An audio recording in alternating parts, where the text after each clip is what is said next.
भारत को एक बहुत बड़ी चेतावनी मिली है। ऐसी चेतावनी जहां भारत को अमेरिका की परवाह किए बिना दुनिया के सबसे घातक हथियार को बनाना ही होगा। एक ऐसा हथियार जहां रूस भी भारत की कोई सहायता नहीं करेगा। अगर आपको लगता है कि दुनिया में परमाणु हथियार ही सबसे बड़ा हथियार है तो फिर आप गलत हैं। बेशक भारत के पास में परमाणु क्षमता है, भारत के पास में इंटरकॉन्टिनेंटल बैलिस्टिक मिसाइल मौजूद है, भारत के पास में अंतरिक्ष में सैटेलाइट को मार गिराने की क्षमता है, लेकिन फिर भी भारत को बड़ी चेतावनी मिल गई।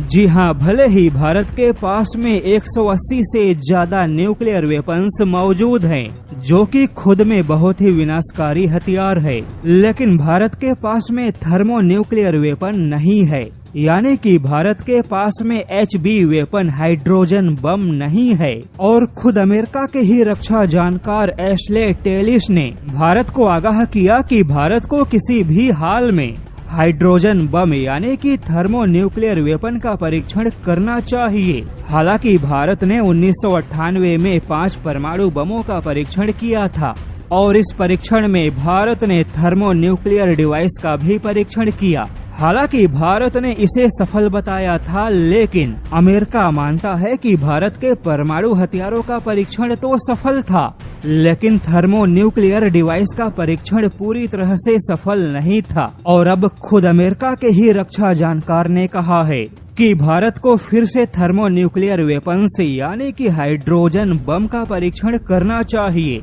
और नए परीक्षण के साथ भारत को अपने हाइड्रोजन बम की क्षमता को अपग्रेड करना चाहिए। वहीं अमेरिकी रक्षा जानकार ने कहा कि खुद अमेरिका को भी भारत का इसमें साथ देना चाहिए, क्योंकि अमेरिका के बड़े दुश्मन और खुद भारत के भी सबसे बड़े दुश्मन चीन के पास में इस प्रकार के सैकड़ों की संख्या में हाइड्रोजन बम मौजूद है। यहाँ पर बता दें कि परमाणु बम के मुकाबले थर्मो न्यूक्लियर बम यानी कि हाइड्रोजन बम बहुत ही ज्यादा विनाशकारी है। अगर दोनों बम के विनाशकारी क्षमता को आसान भाषा में समझाया जाए तो बस इतना ही समझ लीजिए कि अगर न्यूक्लियर बम 10 किलोमीटर में फैले एक जिले को नष्ट कर सकता है, तो थर्मो न्यूक्लियर बम 1000 किलोमीटर के इलाके में फैले पूरे राज्य को ही मिटा सकता है। हालांकि भारत को अपने परमाणु प्रतिरोध क्षमता को मजबूत बनाना है, तो भारत को एक बार फिर से थर्मो न्यूक्लियर वेपन्स का परीक्षण करना होगा, क्योंकि भारत पाकिस्तान युद्ध में जिस प्रकार से दोनों परमाणु संपन्न देश चीन और पाकिस्तान एक साथ खड़े हो गए, वहीं चीन ने पाकिस्तान के संप्रभुता के रक्षा की बात कह दी। उसके बाद अब भारत को पारंपरिक परमाणु बम से भी 1000 कदम आगे बढ़ते हुए थर्मो न्यूक्लियर वेपन्स की क्षमता को मजबूत बनाना होगा। बेशक भारत के ऐसे कदम से कुछ देश नाराज होंगे, लेकिन भारत को उनकी परवाह नहीं करनी चाहिए।